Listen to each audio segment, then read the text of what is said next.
વિધાનસભાની ચૂંટણી વચ્ચે કોંગ્રેસનો આંતરિક વિવાદ ઉડીને આંખે વળગ્યો છે અને આ વિરોધ બીજા કોઈ નહીં પરંતુ કોંગ્રેસના દિગ્ગજ અને ધાકડ કહેવાતા નેતા જિગ્નેશ મેવાણીનો થઈ રહ્યો છે। રખિયાલ સરસપુરમાં જ્યારે જિગ્નેશ મેવાણી રેલીનું આયોજન કર્યું હતું ત્યારે કાળા વાવટા ફરકાવીને તેમનો વિરોધ કરવામાં આવ્યો છે। હવે આ કાળા વાવટા કેમ ફરકાવવામાં આવ્યા છે, કોણે ફરકાવ્યા છે અને શા માટે જિગ્નેશ મેવાણીનો વિરોધ થઈ રહ્યો છે તેના વિશે વિગતે ચર્ચા કરીએ। નમસ્કાર, તમે જોઈ રહ્યા છો ચક્રવાત ન્યૂઝ, હું આપની સાથે હેમંત।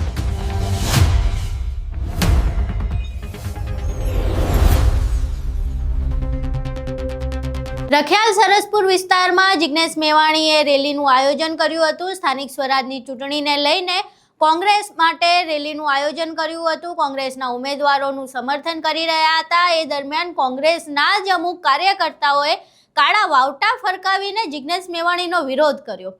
હવે વિરોધ કરવા પાછળનું કારણ શું હતું? કારણ હતું એ હતું કે ચાંદખેડા વિસ્તારમાં જિગ્નેશ મેવાણી દ્વારા એક ઉમેદવારને ટિકિટ આપવાનું કહેવામાં આવી રહ્યું છે ને એવું કહેવામાં આવી રહ્યું છે કે જે ઉમેદવારને ટિકિટ આપવામાં આવી છે તે પાયલોટ ઉમેદવાર છે, તે ચાંદખેડા વિસ્તારમાં નથી રહેતો, તેમ છતાં તે ફક્ત જિગ્નેશ મેવાણીનો મિત્ર છે, એના કારણે તેમને ટિકિટ આપવામાં આવી છે।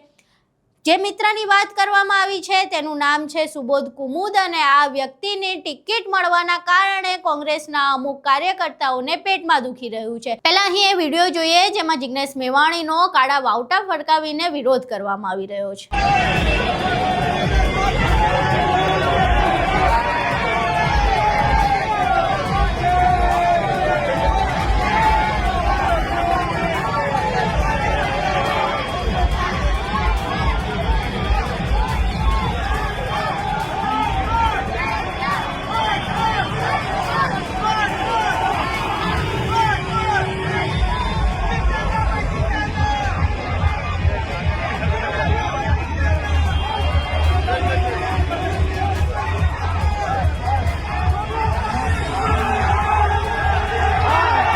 વિરોધના દ્રશ્યો જોયા, પરંતુ હવે આખી ઘટના છે સુબોધ કુમુદ સાથે જોડાયેલી કે સુબોધ કુમુદ છે કોણ અને શા માટે તેનો આટલો વિરોધ થઈ રહ્યો છે।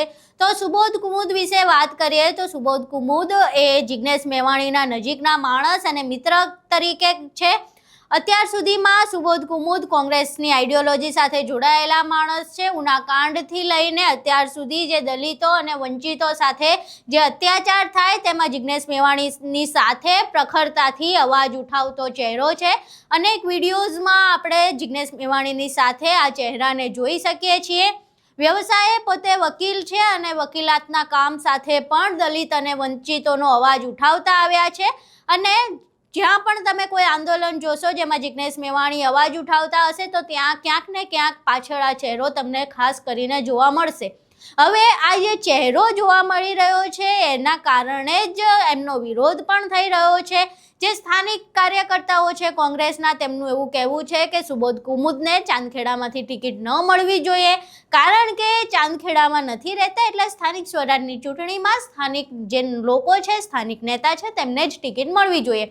પરંતુ જે પ્રમાણે કોંગ્રેસના અમુક કાર્યકર્તાઓને સુબોધ કુમુદના કારણે પેટમાં બળી રહ્યું છે એ કાર્યકર્તાઓ અમથા વિરોધ નથી કરતા હોતા, કારણ કે જે નરેન્દ્ર મોદી છે એ ખુદ પણ જ્યાં રહે છે ત્યાંથી તો ઇલેક્શન લડતા નથી, તેમ છતાં તેઓ લડી શકે છે। એટલે ચૂંટણી પંચનો એવો કોઈ નિયમ નથી કે તમે જ્યાં ના રહેતા હોય ત્યાંથી ટિકિટ ન લડી શકો, પરંતુ ક્યાંક ને ક્યાંક એવું દેખાઈ રહ્યું છે કે જિગ્નેશ મેવાણીના જે વિરોધીઓ છે તેમને જોઈતું જડ્યું છે અને કોંગ્રેસનો જે આંતરિક વિવાદ છે તેને કારણ મળ્યું છે વિરોધ કરવાનું અને તેના કારણે આ કોંગ્રેસનો આંતરિક વિવાદ બહાર આવી રહ્યો છે। જો કે આખી ઘટનામાં જિગ્નેશ મેવાણી દ્વારા કોઈ પ્રતિક્રિયા આપવામાં આવી નથી, એટલે હજુ સુધી જિગ્નેશ મેવાણીએ તો આ વિશે કોઈ વાત નથી કરી, પરંતુ એ વાત ચોક્કસ છે કે જ્યારથી સુબોધ કુમુદે પોતાનું ઉમેદવારી પત્ર ભરાયું છે ત્યારથી લઈને અત્યાર સુધી તેમનો વિરોધ થઈ રહ્યો છે અને સુબોધ કુમુદના વિરોધની સાથે સાથે હવે જિગ્નેશ મેવાણીનો પણ વિરોધ થઈ રહ્યો છે।